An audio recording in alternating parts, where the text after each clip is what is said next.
¿Sabes? Estaba pensando y me llegó el recuerdo nuevamente de aquello que me decía mi amigo Filiberto. Sí, de lo que te platicaba el otro día, de que debajo de la tierra, allá donde habita el jorobado del corazón metálico, existían unos diminutos seres que un día salieron a la superficie y...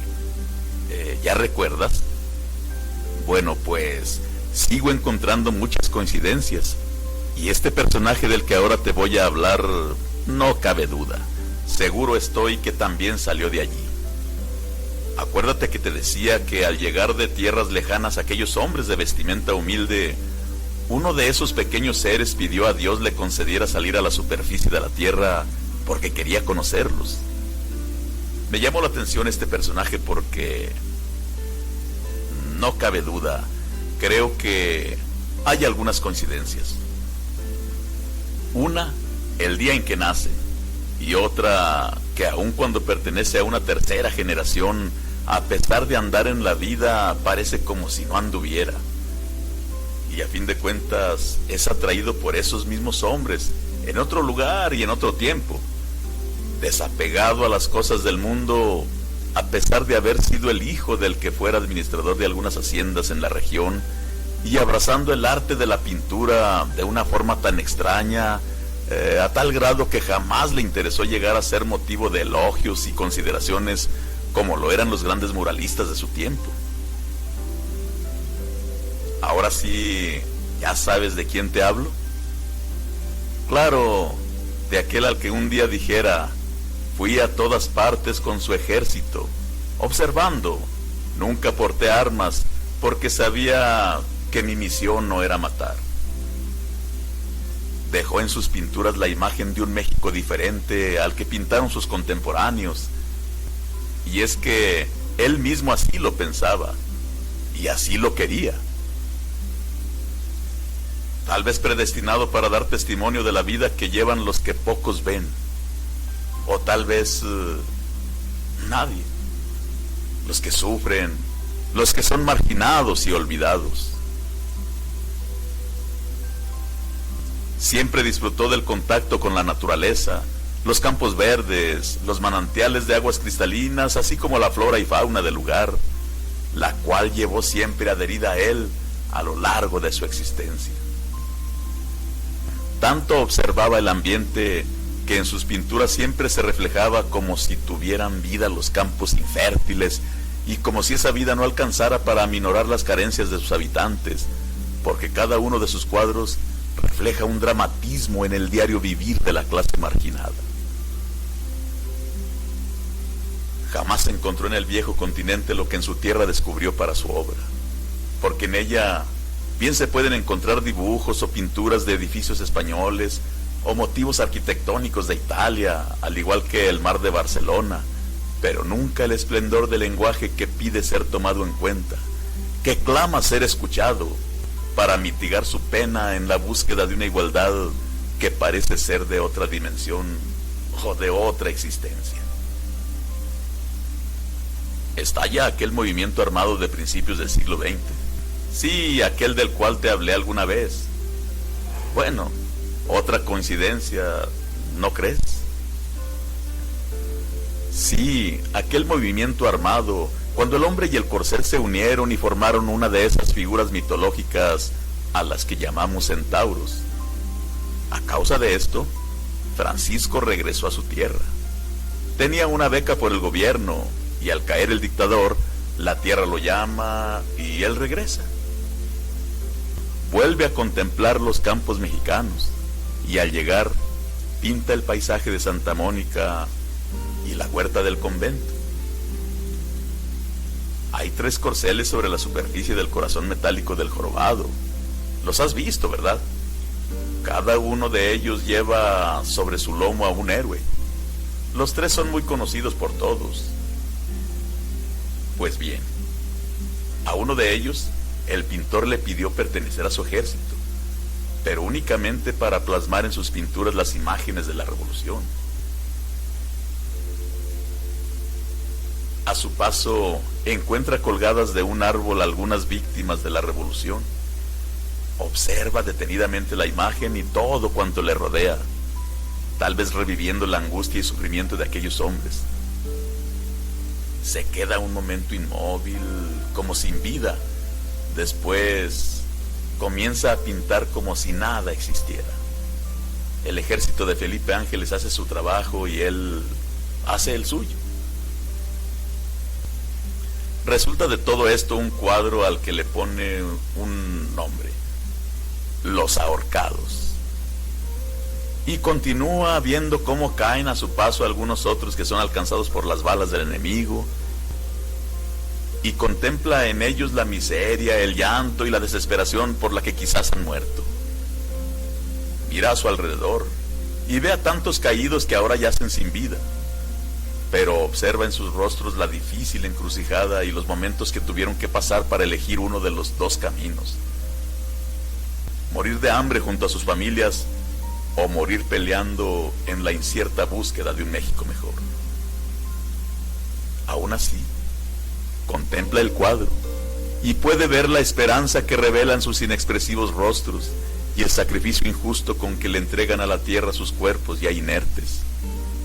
Sin embargo, lo paradójico en la imagen plasmada refleja un caos donde la rapiña aún demolerá lo poco que haya dejado la devastadora lucha.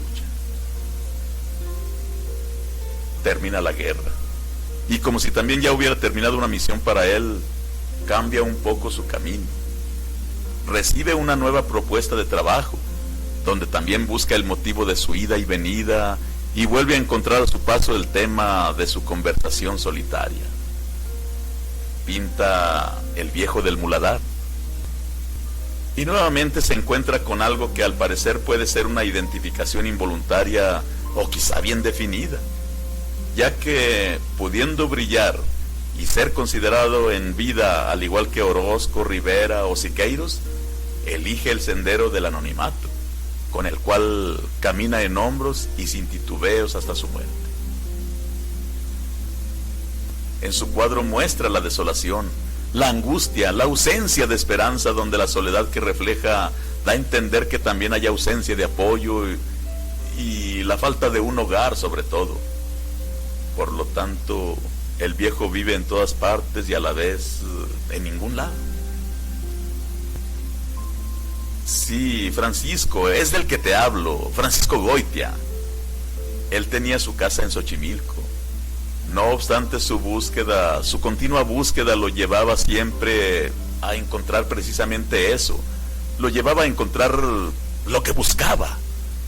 La expresión dramática, producto muy suyo, agregado a la técnica del impresionismo, donde plasma con esos matices algo que nos lleva a ver la profundidad de lo desconocido, como es el caso de la bruja y la cabeza del ahorcado. Pinta figuras de los hallazgos en lugares explorados durante el desarrollo del proyecto social al cual fue invitado, y en él descubre otra etapa de su búsqueda, otro encuentro consigo mismo y con su raza, a pesar de la sangre de vasco heredada de su padre. Llega a la sierra de Oaxaca y, como nos sucede a la mayoría en el camino por la vida, ¿cuántas veces nos hemos preguntado por qué y cómo llegué? ¿Con qué objetivo fui a ese lugar? Llegando por fin a la conclusión que para algo ha de haber sido. Pues así llegó este hombre. Ahí encontró otras estampas de su patria. Había visto y plasmado en sus pinturas la miseria, el drama y el arrebato de la vida en una contrariada, fría y hasta tal vez grotesca lucha de hermanos contra hermanos. Y ahora encontraba las caras de la gente del México olvidado. Observaba sus expresiones, sus comportamientos, su vida, sus carencias y necesidades, y parecía no encontrar mucho de diferente a los sentimientos que ya había estampado días, meses o años antes en El Viejo del Muladar o Los Ahorcados. Mas de pronto se encuentra con esas expresiones en donde trasciende el reflejo de la desolación y el desconsuelo. No digo que no lo haya visto en quienes veían caer a sus seres queridos alcanzados por las balas y de rodillas regaban el llanto sobre sus seres queridos.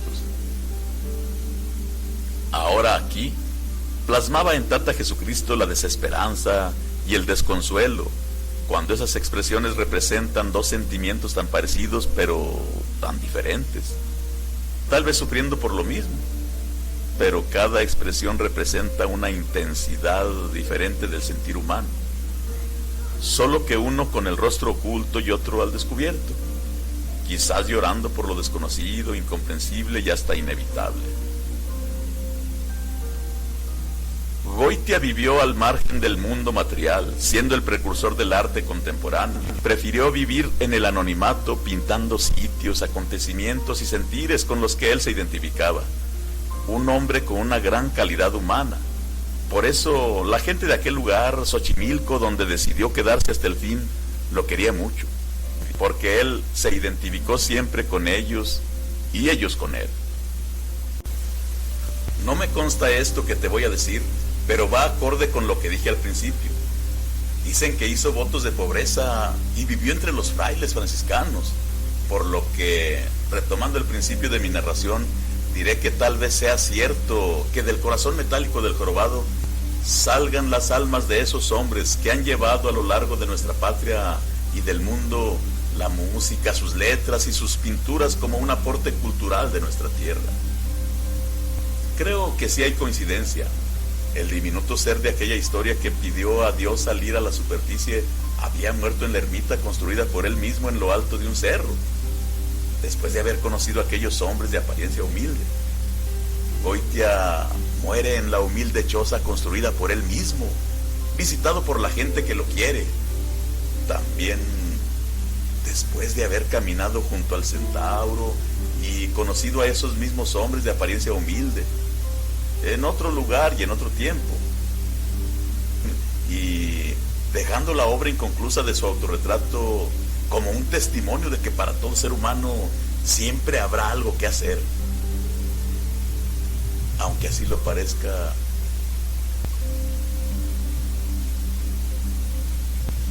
No todo ha terminado.